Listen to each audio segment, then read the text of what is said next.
रुग्णालयाच्या बेफिक्रीमुळे महिलेचा मृत्यू झाल्यानंतर तीव्र आंदोलन करण्यात आलेलं आहे। नागरिक तीव्र संतापलेत। यावेळी संतप्त आंदोलकांनी दीनानाथ मंगेशकर रुग्णालयाच्या पाठीला काळं फासलं। पतितपावन संघटनेच्या आंदोलनकर्त्यांनी काळं फासलं।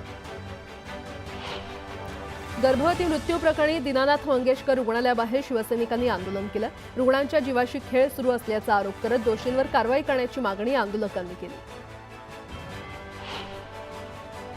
गर्भवती मृत्यू प्रकरणी रुग्णालयाबाहेर चिल्लर फेकत शिवसेना कार्यकर्ते आक्रमक झाले। आंदोलकांनी अधिकाऱ्यांवर चिल्लर फेकली। आंदोलकांचा संताप पाहून रुग्णालयाचे अधिकारी माघारी फिरले। पुणे महानगरपालिकेच्या आरोग्य विभागाकडून दीनानाथ हॉस्पिटलला कारणे दाखवा नोटीस देण्यात येणार आहे। महानगरपालिका आरोग्य प्रमुख नीना बोराडे नोटीस पाठवणार आहेत। झालेल्या प्रकाराचा खुलासा दीनानाथ हॉस्पिटलकडून महानगरपालिका मागवणार आहे। पुण्यातील दीनानाथ मंगेशकर हॉस्पिटलमधील धक्कादायक प्रकारानंतर आता आरोग्य उपसंचालक राधाकिसन पवार हे 4 समितीय सदस्यांची नियुक्ती करणार आहेत। ही 4 सदस्यांची समिती दीनानाथ हॉस्पिटलची चौकशी करणार आहे। यात एका स्त्रीरोग तज्ज्ञाचाही समावेश असेल। पुण्यातील गर्भवतीच्या मृत्यू प्रकरणात पुणे पोलीस चौकशी करणार आहेत। डॉक्टरांचे जबाब घेत जिल्हा मेडिकल बोर्डाकडे अहवाल सोपवला जाणार आहे। तर रुग्णालयाचे सीसीटीव्ही तपासणार असल्याची माहिती मिळते। दीनानाथ मंगेशकर रुग्णालयामध्ये गर्भवती महिलेचा मृत्यू झाला। प्रसूतीसाठी रुग्ण दाखल करताना 10 लाख रुपये मागितल्याचा आरोप कुटुंबियांनी केला। या प्रकरणी चौकशीसाठी 2 वेगवेगळ्या समित्या स्थापन केल्याची माहिती आरोग्य मंत्री प्रकाश आंबेडकर यांनी दिली आहे। मंत्रालयातून विनंती करूनही जर रुग्णालय प्रशासन ऐकत नसेल तर सर्वसामान्य जनतेचे काय? शासनानं या संपूर्ण प्रकरणाची गांभीर्यानं नोंद घेऊन सखोल चौकशी करावी अशी मागणी खासदार सुप्रिया सुळेंनी केली आहे। सरकारनं निश्चित दिनानिर्देश राज्यातील सर्व रुग्णालयांना द्यावेत असं सुळे म्हटले। भाजप आमदाराच्या जवळच्या व्यक्तीवर ही वेळ आली आहे, मग सामान्य जनतेचं काय हाल होत असतील असा सवाल विजय वडेट्टीवार यांनी विचारलाय। आरोग्य व्यवस्थेमध्ये सुरू असलेल्या माज चव्हाट्यावर आलेला आहे। सरकारचा काय धाक आहे या रुग्णालयानं दाखवून दिलं अशी टीका वडेट्टीवारांनी केली आहे। दीनानाथ मंगेशकर हॉस्पिटल धनदांडग्यांचं हॉस्पिटल आहे। श्रीमंतांशिवाय सामान्य माणसाला तिथे उपचार मिळत नाहीत। हॉस्पिटलचा धर्मादाय परवाना रद्द करून सरकारनं जमीन ताब्यात घ्यावी अशी मागणी संभाजी ब्रिगेडच्या संतोष शिंदे यांनी केली। वक्फ सुधारणा विधेयकावेळी राज्यसभेत शरद पवार गैरहजर राहिल्यानं शिवसेना उबाठा नाराज असल्याची माहिती सूत्रांनी दिली आहे। राज्यसभेतील मतदान प्रक्रियेत देखील शरद पवारांनी सहभाग घेतला नाही। लोकसभेत मतदानावेळी शरद पवारांच्या पक्षाचे 2 खासदार गैरहजर होते। वक्फच्या देशभरातील 9.4 लाख एकर जमिनीच्या नियंत्रणाच्या दृष्टीनं अत्यंत महत्त्वाचे असणारं वक्फ सुधारणा विधेयक लोकसभेनंतर राज्यसभेत देखील मंजूर झालंय। वक्फ विधेयकाच्या बाजूने 128 तर विरोधात 95 मतं पडली आहेत। प्रशांत कोरटकरनं पुन्हा एकदा जामिनासाठी अर्ज केला। येत्या 2 दिवसात सुनावणी होण्याची शक्यता वर्तवण्यात येते। कोरटकरचा मुक्काम सध्या कळंबा जेलमध्ये असून सीसीटीव्ही निगराणीखाली कोरटकरला ठेवण्यात आले। स्वारगेट हत्याच्या प्रकरणातील आरोपी दत्तात्रय गाडे याची पुन्हा पोलीस कोठडी मिळावी यासाठी गुन्हे शाखेनं दुसऱ्यांदा केलेला अर्ज देखील न्यायालयानं फेटाळलेला आहे। पोलिसांनी अर्जात पुन्हा पोलीस कोठडी मिळण्याबाबत ठोस कारण दिल्यानं न्यायालयानं पहिला अर्ज बुधवारी फेटाळून लावला होता। त्यामुळे पोलिसांनी गुरुवारी पुन्हा अर्ज केला, तो देखील न्यायालयानं फेटाळून लावलाय। विधानसभा निवडणुकीनंतर भाजपनं राज्यात नवीन 1.5 कोटी सभासद नोंदणीचं उद्दिष्ट ठेवलं होतं। पक्षाच्या वर्धापन दिनापूर्वी म्हणजेच 6 एप्रिलपर्यंत ठेवलेलं सदस्य नोंदणीचं उद्दिष्ट 3 एप्रिल रोजीच पूर्ण झालंय। आता बूथ कमिट्यांच्या निवडीवर लक्ष दिलं जातंय। माझ्या बाबतीत देखील बीडसारखा कट घडवण्याचा डाव होता, मात्र मला याबाबत आधीच माहिती आणि पुरावे मिळाल्यानं मी यातून वाचू शकलो, अन्यथा मलाही अशाच घाणेरड्या कारस्थानात अडकवण्याचे प्रयत्न होते असा खळबळजनक गंभीर आरोप जयकुमार गोरे यांनी केलाय। सर्वोच्च न्यायालयानं आज कोलकाता उच्च न्यायालयाचा आदेश कायम ठेवत पश्चिम बंगालमधील ममता बॅनर्जी सरकारला मोठा दणका दिलाय। न्यायालयानं 25,000हून अधिक शिक्षक आणि शिक्षकेतर कर्मचाऱ्यांच्या नियुक्त्या रद्द केलेल्या आहेत। वाणिज्य मंत्री पियुष गोयल यांनी डिलिव्हरी ॲपवर टीका केलेली आहे। डिलिव्हरी ॲप बेरोजगार गरिबांना श्रीमंतांचे डिलिव्हरी एजंट बनवतंय असं गोयल म्हटलंय। केंद्रीय मंत्री रामदास आठवलेंनी वक्फ विधेयकावरील चर्चेत तुफान फटकेबाजी केली। त्यांच्या जोरदार भाषणामुळे सभागृहात हशा पिकला होता। मी देतो नरेंद्र मोदींना साथ म्हणून दाखवत आहे काँग्रेसला हात। नरेंद्र मोदी आहेत मुस्लिम समाजाचे सच्चेवाली, खरगेजी तुम्ही वाजवा टाळी असं कवितांनी उपस्थितांमध्ये एकच हशा पिकला। मुख्यमंत्री फडणवीसांनी पालकमंत्री प्रताप सरनाईक यांनी दिलेला निधी स्थगित केल्यावरून विरोधकांनी हल्लाबोल केला होता। मात्र निधी रद्द केला किंवा स्थगिती दिली या केवळ विरोधकांनी उठवलेल्या वावड्या आहेत असं स्पष्टीकरण भाजप प्रदेश सदस्य नितीन काळे यांनी दिले। खासदार उदयनराजे भोसले आणि मंत्री शिवेंद्रराजे भोसले या दोघांच्याही निवासस्थानी जात उद्योगमंत्री उदय सामंत यांनी सदिच्छा भेट घेतली आहे। यावेळी सातारा जिल्ह्यातील MIDC आणि IT पार्कच्या अनुषंगाने आढावा बैठक आयोजित केली होती अशी माहिती देखील उदय सामंत यांनी दिली आहे। कोकणात मागील काही दिवसांपासून सुरू असलेल्या अवकाळी पाऊस आणि ढगाळ वातावरणामुळे हापूस आंब्यावर परिणाम दिसून येतोय। वातावरणातील बदलामुळे हापूस आंबा धोक्यात आलाय। परभणी जिल्ह्यात अवकाळी पावसानं धुमाकूळ घातलाय। वादळी वारा आणि विजांच्या कडकडाटासह झालेल्या पावसामुळे फळबागांचं मोठं नुकसान झालंय। त्यामुळे शेतकरी आर्थिक विवंचनेत सापडलाय। बुलढाणा जिल्ह्यामध्ये अवकाळी पावसानं धुमाकूळ घातलाय। जिल्ह्यातील 4000 हेक्टरवरील पिकांचं अतोनात नुकसान झालंय आणि त्यामुळे शेतकऱ्यांच्या नुकसानीचे तात्काळ पंचनामे करावेत असे आदेश देण्यात आले। पुण्याच्या जुन्नरमधील नारायणगाव आळेफाटा परिसराला अवकाळी पावसानं झोडपलं। पावसामुळे तोडणीला आलेल्या निर्यातक्षम द्राक्षांचं नुकसान झालंय। काढणीला आलेल्या द्राक्षांच्या मण्यांमध्ये पाणी जाऊन तडे गेल्यानं द्राक्ष उत्पादक शेतकऱ्यांचं लाखो रुपयांचं नुकसान झालंय।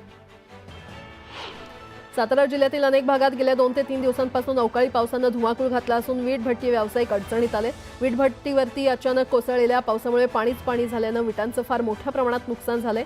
तर विटा पाण्याखाली गेल्यानं आता त्या विटा फेकून देण्याशिवाय वीटभट्टी व्यावसायिकांपुढे पर्याय राहिलेला नाही। नाशिक जिल्ह्याच्या ग्रामीण भागात सलग 2 दिवस अवकाळी पाऊस आणि गारपिटीनं धुमाकूळ घातला। 30 गावातील 1990 शेतकऱ्यांना अवकाळीचा फटका बसला। 1297 हेक्टरवरील पिकं आडवी झाली। छत्रपती संभाजीनगरमध्ये अवकाळी पावसानं अनेक ठिकाणी पिकं जमीनदोस्त झाल्या। शहरातील नागरिकांना उष्णतेपासून दिलासा मिळाला असला तरी शेतकऱ्यांवर मात्र अस्मानी संकट कोसळले। सांगलीच्या वाळवा आणि जत तालुक्यात वादळी वाऱ्यासह जोरदार पावसानं हजेरी लावली। पावसामुळे उन्हाळी भुईमूग, गहू, हरभरा, शाळू मळणी काढणीचं काम रखडलंय। सलग दुसऱ्या दिवशी नाशिकच्या ग्रामीण भागात पावसानं धुमाकूळ घातला। काही ठिकाणी पावसासोबत गारपीट देखील झाली। गारपिटीमुळे पिकांचं नुकसान झालंय। चांदवडमध्ये अवकाळी पावसानं दमदार हजेरी लावली। यामुळे पिकांचं मोठ्या प्रमाणात नुकसान झालं असून द्राक्ष, कांदा आणि कांद्याच्या बियांचं मोठं नुकसान झालंय। तर उकाड्यानं हैराण झालेल्या नागरिकांनाही काही अंशी दिलासा मिळालाय। छत्रपती संभाजीनगरला अवकाळी पावसानं झोडपून काढलं। फुलंब्री, कन्नड, वैजापूर, खुलताबाद या तालुक्यात गारपीटही झाली। गारपिटीमुळे फळबागा, फुलशेती, भाजीपाला आणि कांदा बीज आदींचं मोठं नुकसान झालंय। सोलापूरच्या बार्शी तालुक्यात वादळी वाऱ्यासह अवकाळी पावसानं हजेरी लावली। बोरगाव झाडी गावात पावसाचा शेतकऱ्यांच्या पिकाला मोठा फटका बसला। 1.5 एकरातील मका भुईसपाट झालाय। जळगावच्या अमळनेर तालुक्यात वादळी पावसामुळे बाजरी, मका, गव्हाच्या पिकांचं मोठ्या प्रमाणात नुकसान झालं। हातातोंडाशी आलेला घास हिरावला गेल्यानं शेतकरी हवालदिल झालाय। तातडीनं नुकसान भरपाई देण्याची मागणी शेतकऱ्यांनी केली आहे।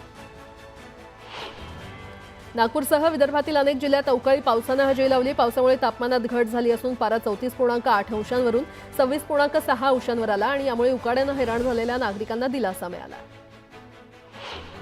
अहिल्यानगर शहरात अचानक आलेल्या पावसामुळे जनजीवन विस्कळीत झालंय। उन्हाच्या तीव्र झळांमधून काहीसा दिलासा मिळालेला असला तरी पावसामुळे वाहतूक व्यवस्थेवर परिणाम झालाय। शहराच्या काही ठिकाणी पाणी साचलं होतं। वाशिम जिल्ह्यामध्ये सलग 4थ्या दिवशी अवकाळी पावसानं हजेरी लावली। वाशिम शहरासह मसला, पेन, किनखेड आणि केशवनगर परिसरात मध्यम स्वरूपाचा पाऊस पडला। या अवकाळी पावसामुळे शेतकऱ्यांची चिंता वाढली असून हळद, बिजवाई, कांदा आणि ज्वारी पिकाचं मोठं नुकसान झालंय।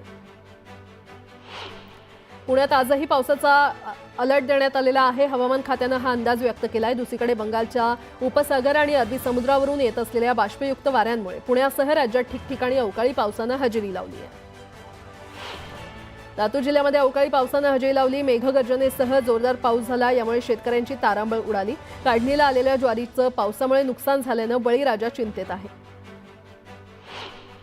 मुंबईसह राज्यभरात बहुतांश ठिकाणी अवकाळी पावसासह गारपिटीनं हजेरी लावली। या अवकाळी आणि गारपिटीचा कहर सुरू असतानाच राज्यात पुढील 4 ते 5 दिवसात तापमानात वाढ होण्याची शक्यता हवामान खात्यानं वर्तवली आहे। 2 दिवसांपासून सुरू असलेल्या अवकाळी पावसानं विदर्भाला जोरदार तडाखा दिलाय। भंडारा, यवतमाळ, वाशिम जिल्ह्यात वीज कोसळून 4 व्यक्तींचाही मृत्यू झालाय तर अनेक बैल आणि शेळ्याही दगावल्यात। आळंदीतील इंद्रायणी नदी पुन्हा फेसाळली आहे। रसायनमैल मिश्रित पाणी नदीकाठच्या कंपन्यांमधून वारंवार इंद्रायणीच्या नदीपात्रात सोडलं जात असल्यानं कंपन्यांवरती कारवाईचा फास फक्त कागदोपत्री चालवला जात असल्याचं निदर्शनास येत आहे। ठाण्यातील घोडबंदर रोड परिसरात असलेल्या वाघबीळ वाहतूक पोलीस ठाण्याबाहेर विना हेल्मेट असल्यानं कारवाई करण्यासाठी अडवल्यानंतर वाहतूक पोलिसांना चक्क लाथाबुक्क्यांनी मारहाण करण्यात आली। या प्रकरणी गुन्हा दाखल केला असून मारहाण केलेल्या व्यक्तीची मानसिक स्थिती बिघडल्याचं स्पष्टीकरण त्याच्या कुटुंबानं दिलंय। त्यामुळे कारवाई म्हणून मारहाण करणाऱ्यांचं लायसन्स रद्द करण्यात आलंय। अमरावतीतील उपजिल्हाधिकाऱ्यांना जीवेमाऱ्याचं कट करणाऱ्या आरोपीचा फोटो व्हायरल झालाय। हातात शस्त्र घेत प्रमुख आरोपी विनोद उबाळे याचा दहशत माजवणारा फोटो व्हायरल होतोय। स्वतंत्र भारताचे पहिले कृषी मंत्री पंजाबराव देशमुख यांना भारतरत्न द्या, तसंच अमरावती विमानतळाला सुद्धा पंजाबराव देशमुखांचं नाव द्या, अशी मागणी खासदार बळवंत वानखेडे यांनी केली आहे। दोडामार्ग तिलारी घाटातून एसटी बस सुरू करण्यात आली आहे। मागील 9 ते 10 महिने तिलारी घाटातून एसटी बस फेरी बंद होती, त्यामुळे कोल्हापूर आणि सिंधुदुर्गातील प्रवाशांना त्याचा फटका बसला। मात्र पुन्हा बस सुरू झाल्यानं ग्रामस्थांनी जल्लोषात स्वागत केलं। रत्नागिरीतील पुणगड पोलिसांनी कारवाई करत चिरेखाणीवर काम करणाऱ्या 13 बांगलादेशी नागरिकांना अटक केली आहे। चौकशी दरम्यान त्या बेकायदेशीरित्या वास्तव्य करत असल्याचं समोर आलंय। त्यावेळी त्यांना 6 महिने कैद आणि 500 रुपयांचा दंड सुनावण्यात आलाय। वक्फ बोर्ड बिला आडून देशातील मुस्लिम समाजाला दुय्यम स्थान देण्याचा प्रयत्न केंद्रातील भाजप सरकार करतंय, असा गंभीर आरोप सांगली मुस्लिम समाजानं केलेला आहे। अमरावती जिल्ह्यातील अंजनगाव सुर्जी येथील आराध्य दैवत रूपालाल महाराज यांच्या पुण्यतिथी सोहळ्याची सांगता करण्यात आली। या पुण्यतिथी सोहळ्याला जवळपास 22,000 भाविकांची उपस्थिती होती। भिवंडीमध्ये बागेश्वर धाम पीठाचे प्रमुख पंडित धीरेंद्र शास्त्री महाराज यांच्या भागवत कथा सप्ताहाचे आयोजन करण्यात आले। यावेळी दिव्य दरबाराचंही आयोजन करण्यात आले। गोंदियातील रेल्वे स्थानकावर एका व्यक्तीला रक्कम देताना रकमेबाबत पुरावा सादर न केल्यानं आयकर विभागाने एका व्यक्तीला पकडलं। जवळपास 9,60,000ची रक्कम जप्त करण्यात आली आहे। चंद्रपूर जिल्ह्यातील अनिर्बंध मद्यपरवाने वाटपाची आता एसआयटी चौकशी होणार आहे। 7 आणि 8 एप्रिलला एसीबीचं पथक चंद्रपुरातील तक्रार ऐकून घेणार आहेत। त्यामुळे मद्यपरवानाधारक आणि उत्पादन शुल्क विभागात खळबळ माजली आहे। यवतमाळ जिल्ह्याच्या नेर तालुक्यातील पिंपरीमध्ये एका घरावर वीज कोसळली। वीज कोसळल्यानं घरातील साहित्य जळून खाक झालंय। यात जवळपास 1.5 लाखांचं नुकसान झालंय। महाराष्ट्रासह कर्नाटक राज्यातील भाविकांचं श्रद्धास्थान असलेल्या श्री नाईकबा देवाची यात्रा पहाटेपासूनच सुरू झाली आहे। बनपुरीच्या डोंगरावर पहाटेपासूनच गुलालाची उधळण करण्यात आली आहे। महाराष्ट्र शासनाने एक्सपोज केलेलं आहे। जर सत्ताधारी आमदाराच्या पीए सोबत सगळत असेल, मंत्रालयाच्या कॉलला प्रशासन जर यांना उत्तर देत नसेल, तर यांची क्रेडिबिलिटी काय? मुख्यमंत्री कार्यालयातून पण फोन केला, स्पष्टीकरण अजून प्रशासनातर्फे हॉस्पिटलच्या अजून आलेलं नाही। याचं कारण काय? तुम्हाला मीडियाने त्यांना विचारलं 10 मिनिटापूर्वी, त्यांचं उत्तर तुम्हाला आम्ही कळवू म्हणजे काय? तुम्हाला एक पत्र द्यायला वेळ लागते, आम्ही तर 10 मिनिटात पोहोचू शकतो, तुम्हाला पत्र द्यायला अडचण काय? तर एकंदरीत ही बोरबाटलेली जी व्यवस्था आहे राज्यातील, त्याला या कालच्या घटनेमुळे एक्सपोज झालेला आहे। 100%। तिथं मला सांगा, एवढे जर इथं पेशंट्स आहेत, हे इथे 1 रुपयामध्ये जर जमीन मिळत असेल तर तुम्हाला उपचार धर्मादायच्या नियमाअंतर्गत करायचे। माझी मागणी आहे की धर्मादाय आयुक्तातर्फेच युवक काँग्रेस मागणी करते की धर्मादाय आयुक्तांनी याच्यावर कठोर कारवाई करावी। इथे नक्की धर्मादायच्या नियमांचं पालन होते की नाही याची माहिती घ्यावी। त्याचबरोबर राज्य शासनाने आणि आरोग्य विभागाने तात्काळ इन्व्हेस्टिगेशन या हॉस्पिटलचं करावं की इथे नक्की जर आज तुम्ही प्रशासनातले अधिकारी, माझा प्रश्न आहे डॉक्टर धनंजय केळकर कुठे आहेत? आज इथला जबाबदार व्यक्ती कोण? डॉक्टर धनंजय केळकर येत नाही, समोर डॉक्टरना पाठवतात। डॉक्टर तुम्हाला काय उत्तर देणार आहे? पीएनना पाठवतात, पीओरांकडे उत्तर नाही येते, म्हणून आम्ही स्पष्टीकरण देऊ। तर यासाठी निषेध म्हणून आम्ही आलेलो आहोत। आणि युवक काँग्रेसचे फक्त आज रुग्णालयाच्या नावाला काळं फासलं। पोलिस आम्हाला आज जाऊ देत नाहीये। आज पेशंट आहेत, तर त्याची आम्ही काळजी करून एक प्रातिनिधिक स्वरूपाची आम्ही आंदोलन केलेलं आहे। पण उद्या भगतसिंग आमचा जो जागा होईल, तो ह्याला तुम्हाला याचं उत्तर मिळेल। ठीक आहे, आपण पाहतो की या ठिकाणी युवक काँग्रेसचे प्रशासनावर कारवाई होणं गरजेचं आहे। फुकटात मिळाली जागा 15 तारखेला जो GR 15 तारखेला आपण बघितलं असेल, तर 15 तारखेला किती जागा, किती ब्रीजसाठी फंड्स शासनानं स्पेशल GR करण्यात आलेला आहे। आणि त्या ज्यांच्यासाठी GR काढला त्यांच्यावरच काही म्हणजे त्यांना जर दाद देत असेल हे प्रशासन, किती निगरगट्टन प्रशासन हे आहे, ह्याचं आपल्याला उत्तर मिळतोय। तुम्ही विचार करा, महाराष्ट्रात आमदार किती, त्यांच्या पीएला जर सुविधा मिळत नसेल तर सर्वसामान्यांसाठी कोण विचारणार आहे? महाराष्ट्राची आरोग्य व्यवस्था ढासळत चाललेली आहे। या सरकारला कुठलंही देणं घेणं नाहीये। हे मुजोरी करतायत, धर्मादायच्या खाली रजिस्ट्रेशन करून लाखो गैरव्यवहार इथं चालू आहे, याची धर्मादायनी आणि राज्य शासनाने तात्काळ चौकशी केली पाहिजे.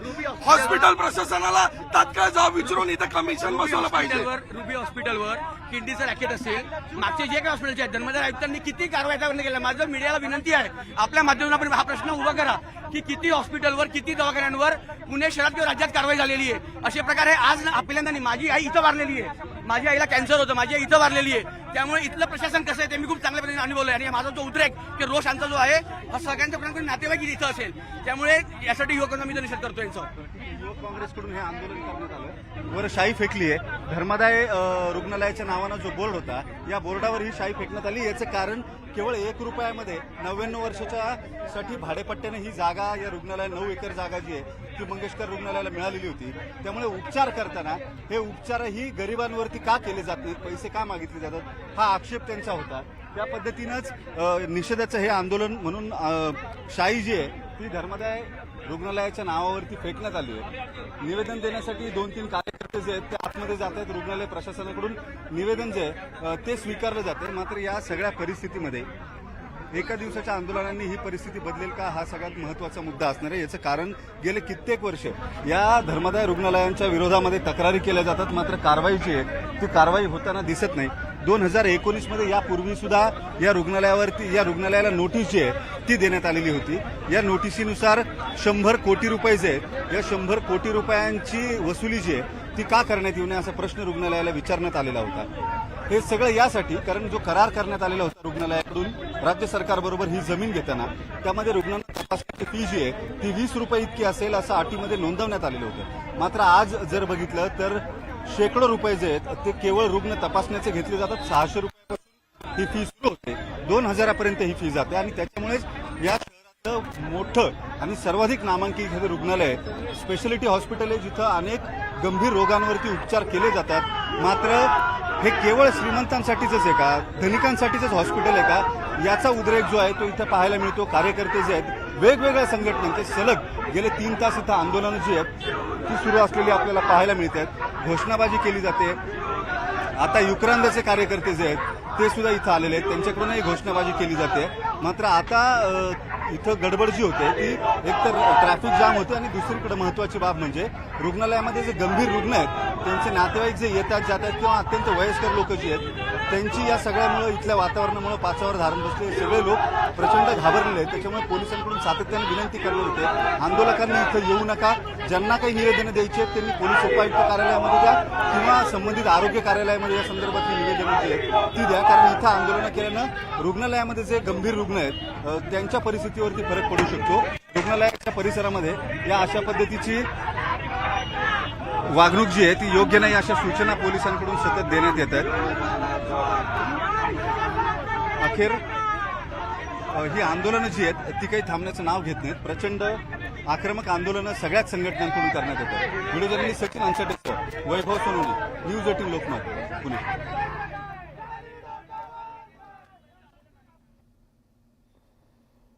यासोबतच